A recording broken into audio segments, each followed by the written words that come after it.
powered ramp requires 15 feet of space for safety and optimal performance. The hydraulically powered ramp is controlled by the handheld pendant and powered from a 12-volt power hydraulic unit located next to the batteries. Securely insert the 6-pin pendant cable connector into the receptacle located behind the license plate. To deploy the ramp, first raise the approach plate and latch it in place. Be sure the area behind the trailer is free and clear of any obstacles.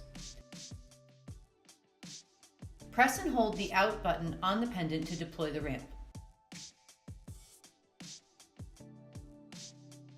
The fold actuators in the ramp will begin moving first, followed by the main section actuators. Continue holding the out button until the ramp completely settles on the ground. The power unit will turn off during deployment when the support legs are about 10 inches from landing on the ground. Unlatch the approach plate and unfold it. To store the ramp, fold up the approach plate and secure the latch in place.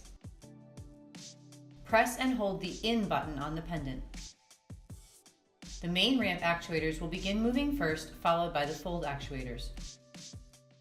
Once the main section stores in the trailer against the bump stops, release the in button. The fold section will continue to drift into place. If the fold section remains slightly out, manually push the fold section in until it rests against the stop pads. Once the main ramp is fully stored in the trailer, unlatch the approach plate and lower it so that the ramp is in the proper transport position. Attempting to close the rear trailer doors with the approach plate latched up can damage the trailer.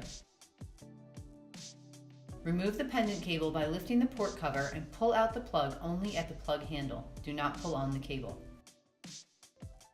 Periodic maintenance of the ramp should be performed weekly during performance season and includes checking for any loose fasteners on the underside of the ramp planks. Cycle the ramp partially, checking fasteners and tightening any loose bolts as necessary with a 1/2-inch socket wrench. Once inspection is complete, fully extend the ramp, then cycle back to the transport position.